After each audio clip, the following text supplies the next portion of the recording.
Kilalanin natin ang taong mas magaling pa di umano kay Ferdinand Marcos, si Arsenio H. Lacson, ang hari ng Maynila. Ayon sa kasaysayan, takot di umano si Ferdinand Marcos kay Arsenio Lacson dahil alam nito ang mga sekreto ni Ferdinand Marcos. Hinamon pa nga ito ng suntukan ni Arsenio. Ano kaya ang sekreto ni Ferdinand? Tara, alamin natin sa history. Bago ang lahat, kung mahilig kayo sa ganitong topic at iba pang history, huwag kalimutang mag-subscribe sa aming channel at i-click na rin ang notification bell. Ayon sa isang urban legend ukol sa particular na mayor ng Manila na si Arsenio H. Lacson at sa aktres na si Rosario Violeta Solis Hernandez, na mas kilala sa screen name niyang Charito Solis. Sa araw di umano na atakihin sa puso si Lacson, ay nakitang tumatakbo si Charito Solis na halos hubot-hubad na sa Filipinas Hotel.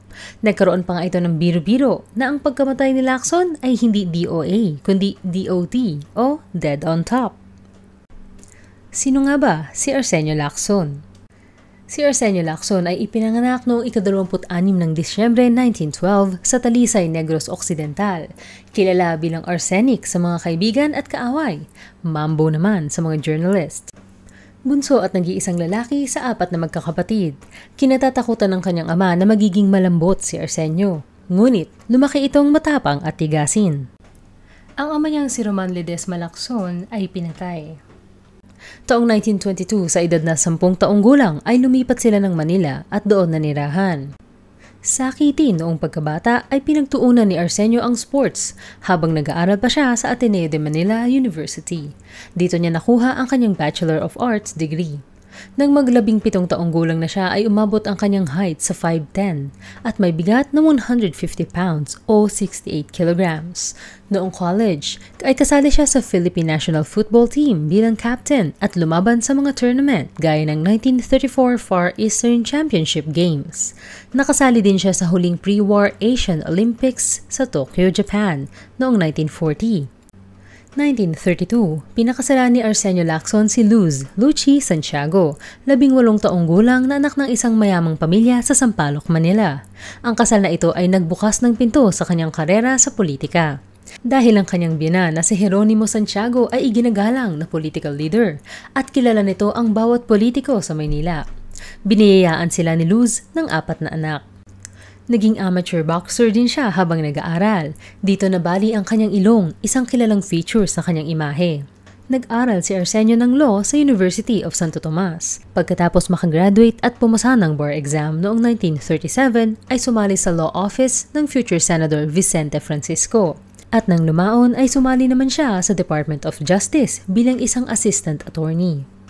Nagtrabaho si Arsenio Lacson sa legal team na nagdepensa sa kaso ni Ferdinand Marcos laban sa kasong murder ni Julio Nalundasan noong September 20, 1935. Una nang nahatulan na mababang korte si Ferdinand Marcos sa salang pagpatay.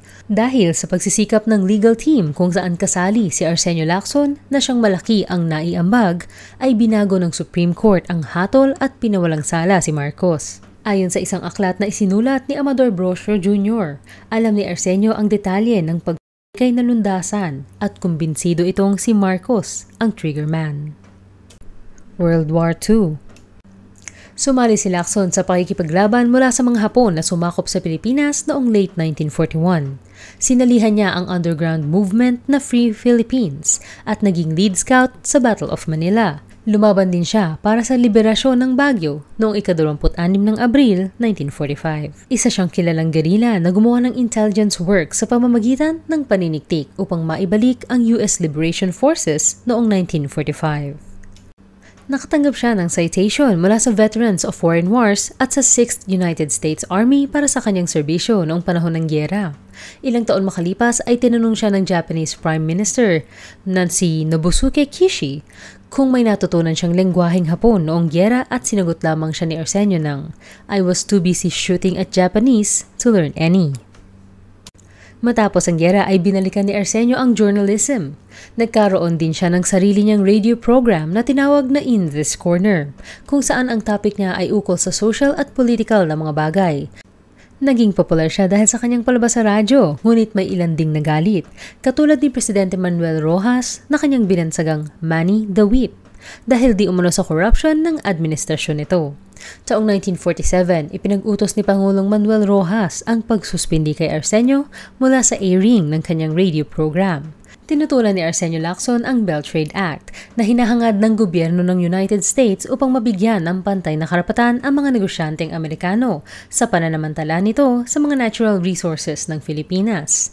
Tinawag niya itong big joke at ang pagtanggap nito ay sell-out naman sa Administrasyong Manuel Rojas. Nakatulong ang pagiging kilala niya sa journalism. Sa 1949 general elections, nanalo si Arsenio Lacson ng upuan sa House of Representatives. Kasama niya dito sina Diosdado Macapagal na naging kaklase niya sa law school, si Ferdinand Marcos, Emmanuel Pelaez, Arturo Tolentino at Jose Roy. Nirepresenta ni Lacson ang 2nd District of Manila na ihalal siya sa ilalim ng banner ng Nationalista Party. Sa 2 taong paninilbihan sa Kamara ay tinagurian siya ng media bilang isa sa 10 most useful congressman for his excellent display as a fiscalizer and a lawmaker. Ika-30 ng Desyembre 1949, sa simula ng 6-day special session na ipinatawag ni Pangulong Quirino upang maisabatas ang mga nakabingbing panukalang batas. Nang tanungin sa isang collective privilege kung karapat-dapat bang pamunuan ni Speaker Eugenio Perez ang House of Representatives dahil sa pagkakasangkot di umano nito sa mga kota sa imigrasyon. Pinanindigan ni Arsenio ang pagkasangkot nito sa skandalo kung saan ang mga elected officials ay sangkot sa pag-ngongorner at pagbebenta ng kota para sa mga immigrants, karamihan na ay Chinese. Pinatunayan ni Arsenio ang kanyang tapang bilang isang oposisyonista sa Kongreso. Tinutulan niya ang pagpapadala ng mga sundalong Pilipino sa Korea. Nagtrabaho siya upang ibaba ang immigration quota mula 500 hanggang 50 kada taon. Nanawagan siya para sa independent foreign policy habang sinusuportahan ang pag-angkin ng Pilipinas ng soberanya sa Northern Bornean State of Sabah at nanindigan laban sa korupsyon sa gobyerno. Arsenio Lacson versus Ferdinand Marcos at Diosdado Macapagal. Isinalaysay ni Brosio ang dalawang magkahiwalay na pag-aaway na kinasangkutan ni Arsenio sa dalawang future presidents ng Pilipinas na sina Ferdinand Marcos at Diosdado Macapagal. Sa isang nagiinit na debate kasama si Marcos, pinuna ni Arsenio ang pagtuturo ni Marcos ng kanyang hintuturo habang nasa interpellation. Nagprotesta si Arsenio sa paghingi ng proteksyon mula sa chairman dahil naaalala niya ang daliri na ginamit di umano ni Marcos bilang trigger finger sa nalundasan murder case. Nagalit naman si Marcos at pinagsisigawan siya ng mga mapang-insultong salita. Sa isang pagkakataon naman ay hinamon niya ng suntukan si Diosdado Macapagal matapos itong tutulan na makailang beses ang mga issue na inilalahad ni Arsenio. Tinanggap naman ni Diosdado Macapagal ang hamon at lumipat sila sa isang bakanteng silid sa komite. Sinubukan silang pigilan ng iba pang mga kasamahan nila, ngunit hindi na nila napigilan ang dalawa, at pagdating sa bakanteng kwarto ay pumosisyon na ang dalawa. Nang aktong susuntok na ay nagtawanan sila at nagyakapan.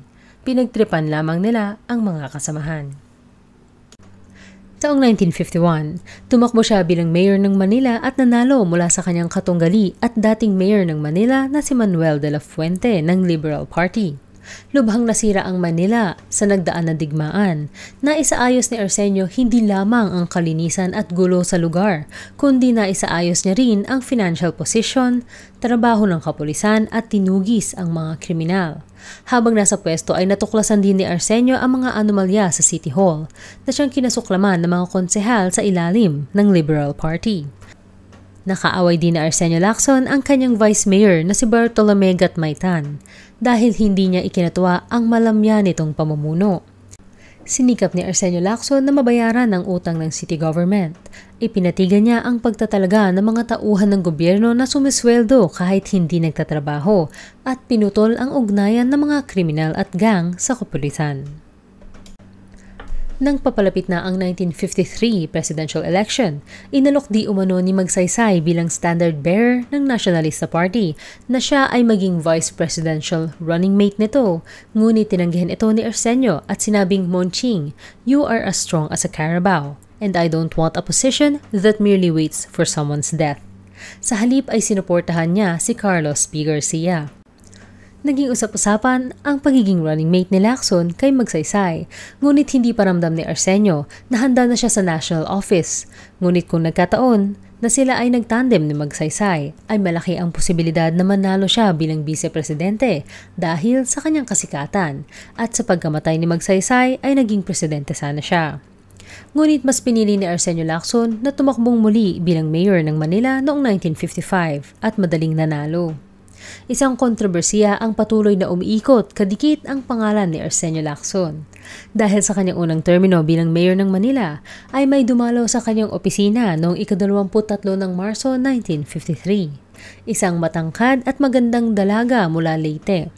Sinabi nitong siya ay mayroong nakaschedule na appointment.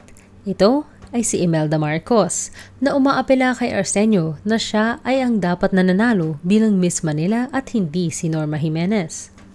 Sa mga pagkakataong ito ay may nabuo ng hindi magandang reputasyon si Arsenio Lacson sa kanyang pagiging chain smoker, manginginom at pagkababaero. Pero ang pinakapaboritong topic ay ang anak di umano ni Arsenio Lacson, si Amy Marcos, ang panganay na anak nila Imelda at Ferdinand Marcos. Ibinasa ito ng mga tao sa pagkakahawig ng mukha ni Amy at Arsenio, ngunit hanggang ngayon ito ay nananatili lamang na isang urban legend. Sa katunayan, nang kunin ni Ferdinand Marcos si Imelda sa isang whirlwind romance, ay hinamon di umano ni Lacson si Marcos ng suntukan, ngunit tinanggihan naman siya ni Marcos. Sa pagkasawi ni Magsaysay ay hindi naman napigilan ni Arsenio na mapaisip. Pakiramdam niya ay hindi maipagpapatuloy ni Garcia ang mga nagawa ni Magsaysay. Sa kanyang paniniwala ay old school si Garcia at mahilig magbigay ng mga pabor sa mga pamilya at kaibigan. Sumagi sa isip ni Arsenio Lacson na tumakbo bilang presidente o vice-presidente sa darating na 1957 presidential elections. Marso 1957, pinuntahan siya ni Ferdinand Marcos na nooy isang congressman pa lamang sa kanyang bahay sa Sampaloc, Manila. Iminungkahi ni Marcos ang isang tinatawag niyang Dream Team kay Arsenio, kung saan iiwan ni Arsenio ang Nationalista Party at lilipat sa kalabang Liberal Party upang tumakbo bilang presidente at magiging running mate niya si Marcos. Tinanggihan ito ni Arsenio at pabilong sinabi na hindi siya tatakbong presidente sa isang running mate na mamamatay tao dahil baka planuhin pa nito ang kanyang kamatayan para mapalitan siya. Bagaman kilala bilang matapang, malakas at karapat-dapat bilang presidente o vice-presidente man, ay hindi siya nanalo bilang top choice sa pagka-vice-presidente ng Nationalista Party noong 1957. Lalo na't ang expose na inilabas niya laban kay Garcia ay nag-backfire. Imbis na mas kilalanin siya, ay nawala sa kanya ang upuan sa pagka-vice-presidente. Muling naging mayor ng Manila si Arsenio Lacson noong 1957, kung saan pinagtuunan niya ng pansin ang iba't ibang proyekto na siyang maituturing legacy niya sa Manila. Pinasimulan niya ang pagpapailaw sa Dewey Boulevard na kilala ngayon bilang Rojas Boulevard. Itinatag ang Manila Zoological and Botanical Garden sa Harrison Park. Nagpatayo ng Quiapo Underpass na kilala ngayon bilang Lacson Underpass at itinatag rin niya ang modernong slaughterhouse sa Vitas, Tondo. Taong 1959, muling nanalo bilang mayor si Arsenio Lacson laban sa 7 iba pang tumakbo sa posisyon. Ngunit ang ikinasupresa ng lahat ay ang kanyang vice mayor na si Antonio Villegas ng Liberal Party. Hindi maganda ang naging relasyon ng dalawa. Madalas silang hindi nagkakasundo at nagtatalo kahit sa maliliit na bagay. Isang halimbawa ng ikinaiinis ni Arsenio Lacson kay Villegas ay ang paggigiit nito ng pag-ako ng posisyon ng pagiging mayor, kada aalis upang dumalo ng meeting o speaking arrangement si Arsenio sa mga probinsya. Ika-16 ng Marso 1960, nasangkot sa kontrobersiya si Arsenio Lacson nang sampahan niya ng kaso si Marcelino Calinawan Jr. na itinalaga ni Garcia bilang presidential assistant na siyang titingin sa mga di umano'y katiwalian sa Bureau of Customs. Inakusahan niya si Calinawan na tumatanggap ito ng sweldo bilang lieutenant commander, gayong hindi ito naatasan ng military position. Ito ay nag-udyok kay Calinawan na maglabas ng mga public statement na umaatake ng personal kay Arsenio. Ayon kay Kalinawan, dahil anak sa labas ang ama ni Arsenio ay wala siyang karapatang gamitin ang apelyido na Lacson at ang ama niya ay nakalista bilang Ledesma sa baptismal registry sa simbahan ng Talisay. Ngunit nagawa nitong baguhin ang kanyang apelyido sa Lacson, kaya naman walang karapatan si Arsenio na dalahin ang apelyidong Lacson dahil ito ay malaking kapikian. Sa pananaw ni Lacson ay below the belt na ang sinabi ni Kalinawan at hindi na dapat dinamay ang dangal at pangalan ng kanyang mga magulang. Ito naman ang nag-udyo kay Arsenio Lacson upang hamunin ng duelo gamit ang baril si Kalinawan. Pinuunlakan naman ito ni Kalinawan dahil para sa kanya ay mas bata siya at mas malaki. Personal na ipinadala ni Arsenio sa kanyang aide na si Kapitan James Barbers ang isang note para kay Kalinawan na naglalaman ng lugar, petsa at oras ng kanilang duelo. Lunes ang nakatakdang araw ng kanilang duelo, 3:00 ng hapon sa harap ng monumento ni Rizal sa Luneta Park.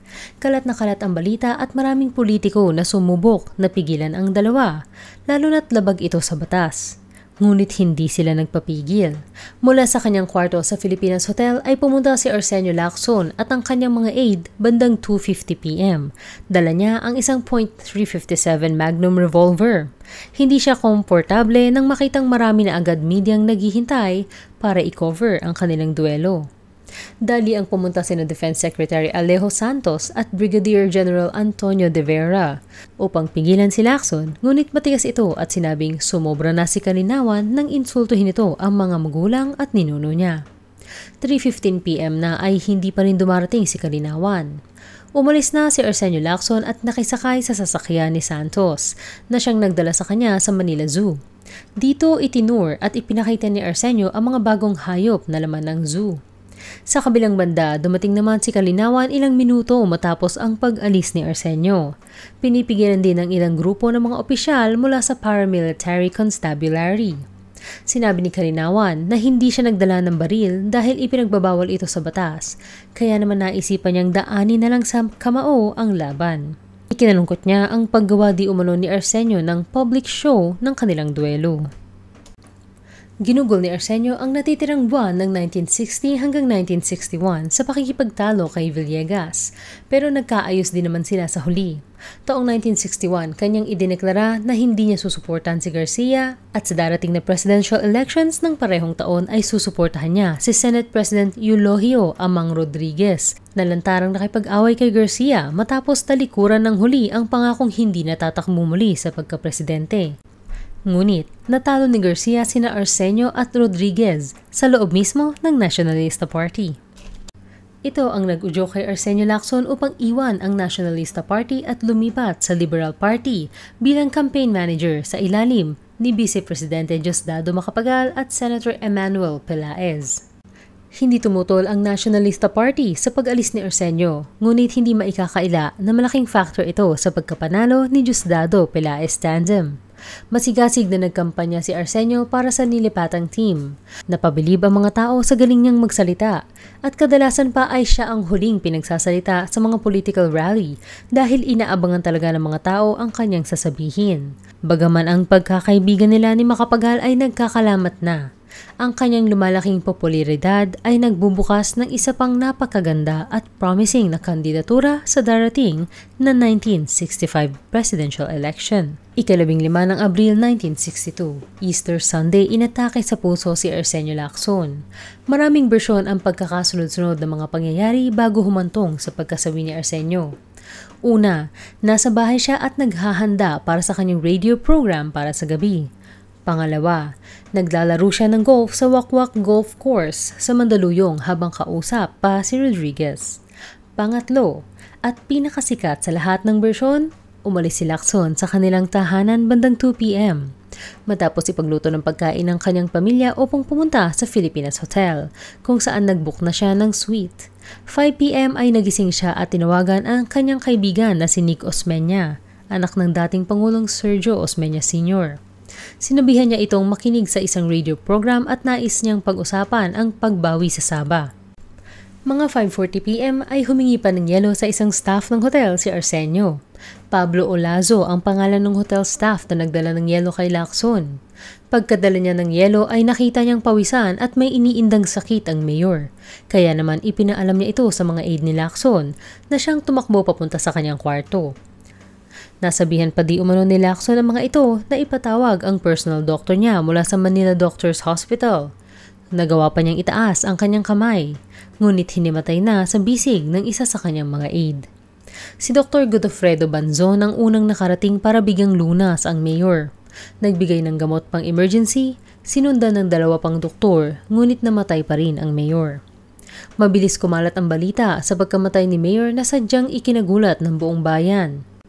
Bandang hating gabi ay usap-usapan na ang insidente sa radyo at telebisyon. Laman din ito bilang headline ng mga dyaryo kinabukasan.